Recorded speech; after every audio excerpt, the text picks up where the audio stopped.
بسم اللہ الرحمن الرحیم۔ باب صلاۃ المریض، بیمار کی نماز کا بیان۔ آدمی قیام پر قدرت نہیں رکھتا ہے تو اس کے لیے حکم یہ ہے کہ وہ بیٹھ کر نماز پڑھے۔ بیٹھ کر بھی اگر وہ رکوع سجدہ کرنے کی طاقت نہیں رکھتا ہے تو وہ اس کے لیے اشارہ کرے۔ اب رکوع اور سجدہ دونوں کے لیے اشارہ کرنا ہے تو دونوں میں امتیاز کے لیے حکم یہ ہے کہ رکوع کا جو اشارہ کرے گا تو سجدے کے لیے اس سے زیادہ جھک کر کے اشارہ کرے گا، تاکہ یہ معلوم ہو کہ یہ سجدہ ہے، اور کم اشارہ جو رہے گا اس سے وہ رکوع قرار پائے گا۔ ایسا نہیں ہے کہ آدمی اگر رکوع یا سجدہ نہ کر سکے تو سوچے کہ کوئی اونچی چیز رکھ لیں گے اور اسی پر سجدہ کر لیں۔ مثلا ہمارے سامنے ڈیسک ہے، سوچیں کہ زمین پر سجدہ کرنا مشکل ہے، نہیں کر پائیں گے، یہ اوپر ہے اسی پر سجدہ کر لیں، اس کا حکم نہیں ہے۔ ایک حدیث میں ہے کہ حضور نبی کریم صلی اللہ تعالی علیہ وسلم ایک صاحب کی بیمار پرسی کے لیے تشریف لے گئے تو دیکھا کہ وہ نماز پڑھ رہے تھے اور سامنے تکیہ رکھے ہوئے تھے سجدہ کرنے کے لیے، تو آپ نے وہ تکیہ ہٹا لیا تو انہوں نے کوئی لکڑی اٹھا لی کہ سجدہ اسی پر کر لیں، تو آپ نے اسے بھی پکڑ لیا۔ پھر جب وہ نماز سے فارغ ہوئے تو آپ نے ارشاد فرمایا کہ تکیہ رکھنے یا لکڑی پر سجدہ کرنے کی کوئی ضرورت نہیں ہے، اگر سجدہ کرنے کی طاقت نہیں ہے تو اس کے لیے آدمی اشارہ کرے اور سجدے کے اشارے کو رکوع سے زیادہ نیچا کرے۔ اخبرنا مالک حدثنا نافع ان ابن عمر قال، ہمیں خبر دی مالک نے، ہم سے حدیث بیان کی نافع نے کہ حضرت عبداللہ ابن عمر نے فرمایا، اذا لم يستطع المریض السجود او ما براسه، جب بیمار سجدہ کرنے کی استطاعت نہ رکھے تو اپنے سر سے اشارہ کرے، یعنی سجدے کے لیے بھی وہ سر سے اشارہ کرے۔ قال محمد بہذا ناخذ، امام محمد رحمۃ اللہ علیہ نے فرمایا کہ ہم اسے اختیار کرتے ہیں، یعنی یہ ہمارا بھی عمل ہے۔ ولا ينبغي له ان يسجد على عود ولا شيء يرفع الیہ، اور بیمار کے لیے مناسب نہیں ہے بلکہ ناپسندیدہ ہے کہ وہ کسی لکڑی پر سجدہ کرے، اور یہ بھی مناسب نہیں ہے کہ کوئی چیز اس کی جانب بلند کی جائے، یعنی جب سجدہ کرنا ہو تو کوئی چیز اٹھا دی جائے کہ اسی پر سجدہ کر لے، یہ بھی مناسب نہیں ہے۔ وَيَجْعَلُ سُجُودَهُ أَخْفَضَ مِنْ رُكُوعِهِ، بیمار اپنے سجدے کا اشارہ اپنے رکوع کے اشارے سے زیادہ پست کرے، یعنی رکوع میں جتنا سر جھکایا ہے سجدے میں اس سے زیادہ سر جھکائے۔ وَهُوَ قَوْلُ أَبِي حَنِيفَةَ رَحِمَهُ اللَّهُ، اور یہ امام اعظم ابو حنیفہ رحمۃ اللہ علیہ کا قول ہے۔ یہ باب ختم ہوا۔ ایک باب ہے باب النخامۃ فی المسجد وما یکرہ من ذالک۔ نخامہ کہتے ہیں کھکھارنا، یعنی حلق سے بلغم وغیرہ نکالنا، وہ ہے نخامہ، جو نکلے گا اسی کو نخامہ کہا جاتا ہے۔ جیسے آدمی منہ سے تھوک نکالتا ہے باہر پھینکتا ہے تو اسے بصاق کہتے ہیں، اور اسی طرح سے آدمی ناک سے جو نکالتا ہے مادہ پانی نکالتا ہے اسے کیا مخاط کہتے ہیں۔ تو بصاق اور مخاط اور نخامہ، تو یہ ذکر ہے نخامہ کا، حالانکہ ذکر نخامہ کا ہے یہ شامل سب کو ہے، یعنی منہ سے تھوکنا ہو یا ناک سے ناک صاف کرنے کے لیے پانی باہر پھینکنا ہو یا گلا پھنس رہا ہو تو حلق سے نکال کر کے باہر پھینکنا ہو، یہ تینوں کو شامل ہے۔ نخامہ کا ذکر اس لیے ہے کہ عام طور پر اسی کی ضرورت پیش آ سکتی ہے، آدمی کو قرات کرنی ہوتی ہے، تسبیح پڑھنی ہوتی ہے، تو کبھی کبھی حلق میں کیا ہے اس کے لگتا ہے کہ کچھ پھنسا ہوا ہے، وہ پڑھ نہیں پاتا تو تھوڑا سا صاف کرنا چاہتا ہے، تو اسی لیے نخامہ کا ذکر آیا۔ تو مسجد میں کھکھار کر باہر نکالنا اور اس کی کراہت کا بیان، یعنی مسجد میں گلا صاف کر کے تھوکنے کی کراہت کا بیان۔ اخبرنا مالک حدثنا نافع، ہمیں خبر دی مالک نے، ہم سے حدیث بیان کی نافع نے، عن ابن عمر رضی اللہ عنہما، وہ حضرت عبداللہ ابن عمر سے روایت کرتے ہیں، ان رسول اللہ صلی اللہ علیہ وسلم رأى بصاقا فی قبلۃ المسجد، کہ اللہ کے رسول صلی اللہ تعالی علیہ وسلم نے مسجد کے قبلہ میں تھوک دیکھا۔ تو مسجد قبلہ کا مطلب کیا ہوا؟ یعنی اس دیوار میں جو مسجد کی دیوار قبلہ کی طرف تھی، تو مسجد کی اس دیوار میں جو قبلہ کی طرف تھی اس میں آپ نے تھوک دیکھا، یعنی کوئی تھوک چکا ہوگا اس پر۔ فحکہ، تو حضور نے اسے کھرچ دیا، یعنی اسے دور کر دیا، اپنے ہاتھوں سے صاف کر دیا۔ ثم اقبل علی الناس، پھر حضور لوگوں کی جانب متوجہ ہوئے، فقال، اور ارشاد فرمایا، اذا کان احدکم یصلی فلا یبصق قبل وجہہ، جب تم میں سے کوئی آدمی نماز پڑھ رہا ہو تو وہ اپنے چہرے کی جانب نہ تھوکے۔ تو چہرہ قبلہ کی طرف ہوتا ہے، تو چہرے کی جانب نہ تھوکے مطلب قبلہ کی طرف نہ تھوکے۔ فإن اللہ تعالی قبل وجہہ اذا صلی، کیونکہ جب بندہ نماز پڑھ رہا ہوتا ہے تو اللہ جل شانہ اس کے چہرے کی جانب ہوتا ہے، یعنی اس کی رحمتیں خاص اس کے چہرے کی جانب متوجہ ہوتی ہیں، ورنہ اللہ رب العزت تو مکان سے پاک ہے، جہت سے پاک ہے، مطلب خاص رحمتیں اس کی چہرے کی جانب ہوتی ہیں، اس لیے بندہ جب نماز پڑھ رہا ہو تو اپنے چہرے کی جانب نہ تھوکے۔ قال محمد ينبغي له ان لا يبصق تلقاء وجهه ولا عن يمينه،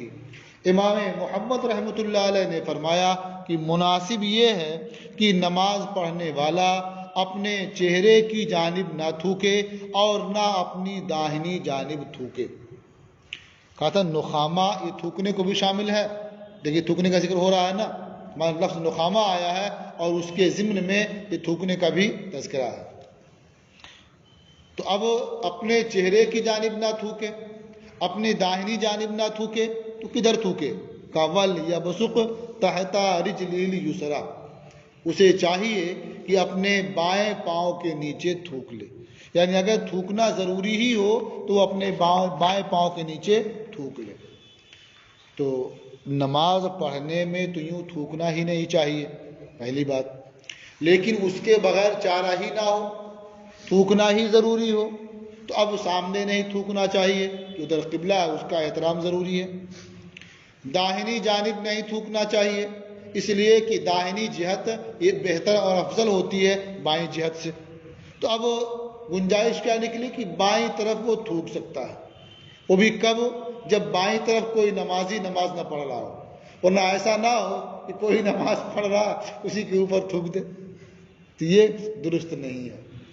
نماز نہ پڑھ رہا ہو تو اس کی طرف بائیں طرف تھوک سکتا ہے، اس صورت میں جبکہ بائیں طرف مسجد کا حصہ نہ ہو، خالی جگہ ہو تو تھوک دے، کوئی بات نہیں۔ مثلا کوئی جنگلے کے پاس ہی کھڑا ہے، اب وہیں اس کو تھوکنے کی ضرورت پیش آ گئی تو اس طرف بائیں طرف تھوک دے، باہر چلا جائے، کوئی بات نہیں۔ لیکن اگر بیچ میں ہے، نماز پڑھ رہا تنہا، دائیں بائیں کوئی نہیں ہے، تب یہ ہے کہ مسجد یا تو اس کا فرش پختہ ہوگا یا ناپختہ ہوگا، اگر پختہ ہے تو نہیں تھوک سکتا، یا مسجد کا فرش بچھا ہوا، قالین بچھی، چٹائی بچھی ہوئی ہے، اس پر نہیں تھوک سکتا۔ تو ایسی صورت میں اگر فرش پختہ نہیں ہے تو کہیں تھوکتے بعد میں اسے صاف کر دے، اور پختہ اگر ہے تو کوئی چیز اگر اس کی اپنی وہاں ہے، بچھا کے رکھا ہوا ہے تو اسی پر تھوک لے، ورنہ اپنے کسی کپڑے پر تھوک لے، بعد میں صاف کر لے اسے، یعنی کسی صورت میں مسجد کو آلودہ کرنے کی اجازت نہیں دی جاتی ہے۔ ظاہر ہے اپنے کپڑے پر تھوک لے گا، کپڑا ناپاک تو نہیں ہوگا اس کا، بس یہ کہ دیکھنے میں اچھا نہیں لگے گا، تو نماز سے فارغ ہو جا کے صاف کر لے گا اسے۔ تو کپڑا گندا کرنا تو اس سے اچھا ہے کہ مسجد گندی کرے، اس لیے مسجد میں تھوکنے کی اجازت نہیں دی جائے گی۔ تو یہ کہ لوگ اپنا مصلی بچھائے ہوتے ہیں اپنی چادر بچھائے ہوتے ہیں، اپنا کپڑا بچھائے ہوتے ہیں، تو وہاں تھوک لے، پاؤں کے نیچے رہے گا، کسی کی نظر بھی نہیں پڑے گی اس پر، یہ زیادہ اچھا ہوگا۔ یہ باب بھی ختم ہوا۔ اب اس کے بعد ایک باب ہے، باب الجنوب والحائض یعرقان فی ثوب، یعنی جنبی اور حیض والی عورت کا پسینہ کسی کپڑے میں لگے، انہیں پسینہ ہو، جنبی ہے اس حالت میں پسینہ ہو جو کپڑا پہنے ہوئے اس میں لگ جائے، یا حیض والی عورت ہے اسے پسینہ ہو اور جو کپڑا پہنے ہوئے اس میں لگ جائے، یا اس کے علاوہ دوسرے کپڑے میں لگ جائے، تو اس کا کیا حکم ہوگا؟ بہت سے لوگ یہ سمجھتے ہیں کہ اب جنبی ہو گئے، جو کپڑا پہنا وہ کپڑا بھی ناپاک ہو گیا، جب تک دھل نہ لیں نماز نہیں پڑھ سکتے۔ حالانکہ ایسا نہیں ہے، وہ منی جس کپڑے میں لگے گی، جس جگہ لگے گی، وہ جگہ ناپاک ہوگی، اسے دھلنا ہوگا، پورا کپڑا تو ناپاک نہیں ہوگا۔ منی کہیں کپڑے میں نہیں لگی تو پورا کپڑا پاک ہی رہے گا اس کا۔ اسی طرح سے حائضہ عورت ہے، حیض کا خون اگر کہیں لگے تو اسے دھلنا ہوگا، اور کہیں نہیں لگا تو دھلنے کی کوئی ضرورت نہیں ہے، یعنی وہ پاک ہی رہے گا۔ پسینہ چونکہ ناپاک نہیں ہے بلکہ وہ پاک ہے، اس لیے وہ کپڑے میں لگ جائے تو اس سے کچھ فرق نہیں پڑتا۔ اخبرنا مالک، ہمیں خبر دی مالک نے، حدثنا نافع عن ابن عمر، ہم سے حدیث بیان کی نافع نے، ابن عمر سے روایت کرتے ہیں، انہ کانا یارق فی الثوب وہو جنب ثم یصلی فیہ، کہ ان کا پسینہ کپڑے میں لگتا تھا اس حال میں کہ وہ جنبی ہوتے تھے، پھر وہ اسی کپڑے میں نماز ادا فرماتے تھے، یعنی غسل کر کے جو کپڑا پہلے پہنے ہوتے وہی پھر پہن لیتے اور نماز پڑھتے اس میں۔ قال محمد و بہذا ناخذ، امام محمد رحمۃ اللہ علیہ نے فرمایا کہ ہم اسے اختیار کرتے ہیں۔ لا بأس بہی، اس میں کوئی حرج نہیں ہے کہ آدمی وہی کپڑا پہن کے نماز پڑھے، ما لم یصب الثوب من المنی شیء، جب تک کہ کپڑے میں کچھ منی نہ لگے، یعنی منی کپڑے میں نہ لگے تو وہی کپڑا پہن کے نماز پڑھ لے، اس میں کوئی حرج نہیں ہے۔ ہاں منی کپڑے میں لگ جائے تو اسے دھلنا ہو۔ وہو قول ابی حنیفہ رحمہ اللہ، اور یہ امام اعظم ابو حنیفہ رحمۃ اللہ علیہ کا قول ہے۔ تو حدیث نقل کر دی جنبی کے تعلق سے، چونکہ یہی حکم حائضہ عورت کا بھی ہے، اس لیے عنوان میں دونوں کو شامل رکھا ہے۔ یہ باب بھی ختم ہوا۔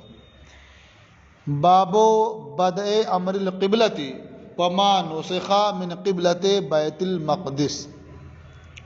امر قبلہ کے آغاز اور بیت المقدس کے قبلہ ہونے کے منسوخ ہونے کا بیان، یعنی پہلے قبلہ بیت المقدس تھا، مسلمان اسی کی طرف رخ کر کے نماز ادا کیا کرتے تھے، بعد میں اس کا قبلہ ہونا منسوخ ہو گیا اور خانہ کعبہ کو قبلہ قرار دیا گیا، تو اس باب میں اسی تعلق سے بیان ہے۔ حضور نبی کریم صلی اللہ تعالی علیہ وسلم ہجرت کے بعد مدینہ منورہ تشریف لائے، تو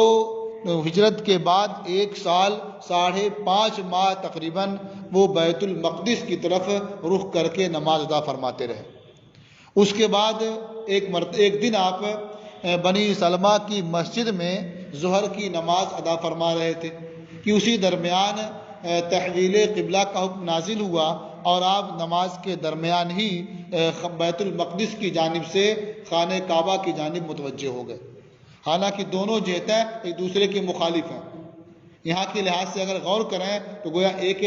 پہلے ادھر رخ تھا اور بعد میں ادھر رخ آپ نے کر لیا، ایک دم مخالف سمت میں۔ اسی لیے جس مسجد میں یہ واقعہ پیش آیا اسے مسجد ذو القبلتین کہا جاتا ہے، یعنی یہ مسجد 2 قبلے والی ہے۔ حجاج کرام حج کے لیے جاتے ہیں تو اس مسجد کی زیارت کے لیے بھی جاتے ہیں، وہاں دونوں محراب اب بھی باقی ہیں، جدھر پہلے رک کر کے نماز پڑھتے تھے تو جدھر بعد میں رک کر کے نماز ادا کی گئی۔ تحویل قبلہ کا حکم یہ 15 رجب پیر کے روز ظہر کی نماز کے درمیان آیا تھا۔ اخبرنا مالک اخبرنا عبداللہ ابن دینار، ہمیں خبر دی مالک نے، ہمیں خبر دی عبداللہ ابن دینار نے، ان عبداللہ ابن عمر، وہ حضرت عبداللہ ابن عمر سے روایت کرتے ہیں، انہوں نے فرمایا بینما الناس فی صلاۃ الصبح اذ اتاہم رجل، لوگ صبح کی نماز میں تھے، یعنی فجر کی نماز میں تھے کہ ان کے پاس ایک مرد آیا، فقال ان رسول اللہ صلی اللہ علیہ وسلم قد انزل علیہ اللیلۃ قرآن، کہ اللہ کے رسول صلی اللہ تعالی علیہ وسلم پر رات میں قرآن کا نزول ہوا ہے، وقد امر ان یستقبل القبلۃ، اور انہیں حکم دیا گیا ہے کہ وہ قبلہ یعنی خانہ کعبہ کا استقبال کریں۔ فاستقبلوها، تو سب نے خانہ کعبہ کا استقبال کیا، اس کی جانب اپنا چہرہ کر لیا۔ وکانت وجوہہم الی الشام، اور ان کے چہرے شام کی جانب تھے، یعنی بیت المقدس کی جانب تھے۔ فاستداروا الی الکعبہ، تو سب کعبہ کی جانب پھر گئے، یہ چہرہ انہوں نے کعبہ کی طرف پھیر لیا۔ تو اس میں یہ ہے کہ صبح کی نماز میں لوگ مصروف تھے اور ایک آدمی نے آ کر کے اطلاع دی۔ بعض روایتوں میں آپ پڑھیں گے کہ عصر کی نماز میں لوگ مصروف تھے، ایک آدمی نے اطلاع دی، تو اس میں کوئی تعارض نہیں ہے، اس لیے کہ تحویل قبلہ کا جو حکم آیا وہ ظہر کی نماز میں آیا۔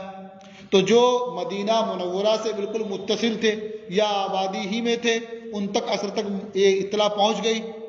کوئی گزرنے والا گزر دکھا رہے یہ تو ادھر رک کر کے نماز پڑھ رہے ہیں، تو فوراً خوشی خوشی اعلان کیا، رہے ادھر نہیں ادھر رک کر کے نماز پڑھنا حکم آ گیا اس کا،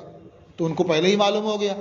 جو مدینہ منورہ سے باہر ذرا دور رہا کرتے تھے، وہاں کوئی جانے والا پہنچا، معلوم صبح کو پہنچا، اس نے دیکھا تو وہاں بتا دیا انہیں۔ اس لیے اگر کسی روایت میں یہ آتا ہے کہ عصر کے وقت کسی آنے والے نے اطلاع دی، کسی روایت میں یہ کہ فجر کے وقت اطلاع دی، اس میں کوئی تعارض نہیں ہے، الگ الگ جگہوں کے اعتبار سے۔ قال محمد، اب چونکہ اس سے یہ معلوم ہوا کہ ایک نماز دو جانب رخ کر کے ادا کی جا سکتی ہے۔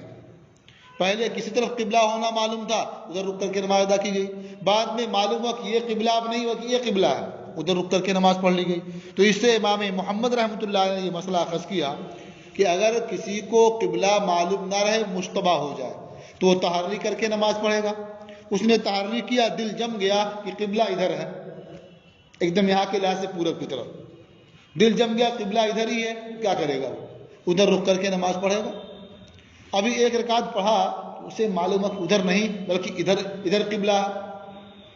تو کیا کرے گا؟ وہ فوراً گھوم جائے گا ادھر۔ تو جو رکعت پڑھا پورب طرف رک کر کے، وہ رکعت بھی ہو گئی،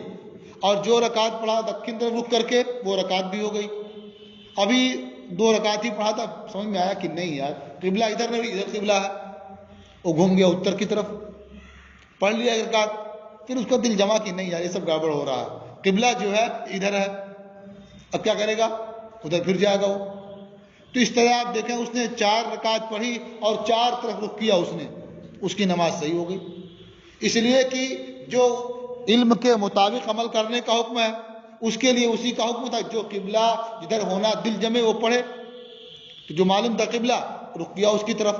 علم میں تبدیلی ہوئی تو چہرہ بدل لے گا وہ اپنی، جس طرح یہاں پہلے یقین سے معلوم تھا قبلہ بیت المقدس کی طرف ہے، ادھر نماز پڑھ رہے تھے، پھر یقین سے معلوم ہوا کہ نہیں یہ خانہ کعبہ کی طرف ہے، ادھر رک کر کے نماز ادا کی، اور دونوں نمازیں ہو گئی، پہلے والی بھی اور بعد والی بھی۔ قال محمد وبہذا ناخذ، امام محمد رحمۃ اللہ علیہ نے فرمایا اور اسے ہم اختیار کرتے ہیں اس شخص کے حق میں من اخطا القبلۃ، جس سے قبلہ میں خطا ہوئی،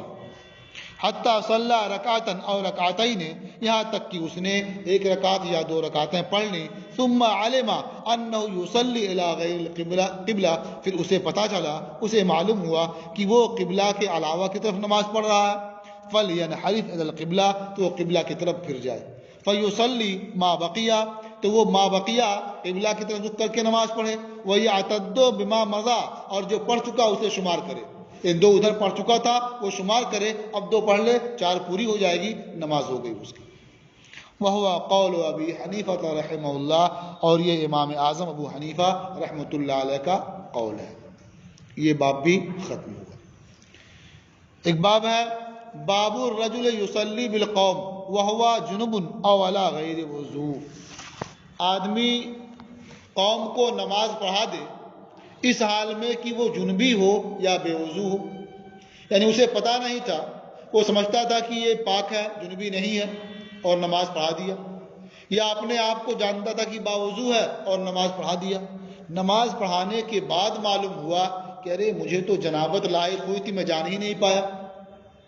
یا بعد میں معلوم ہوا ارے آج تو میں نے عصر پڑھنے کے بعد استنجا کر لیا تھا، سوچا تھا کہ بعد میں وضو کر لوں گا اور بھول گیا، روز کی طرح سے عصر کے وضو سے مغرب کی نماز پڑھتے رہے ٹھنڈک میں خاص طور سے، تو مغرب بعد خیال ارے آج تو میں نے استنجا کر لیا تھا بیچ میں، تو اب کیا کرے وہ؟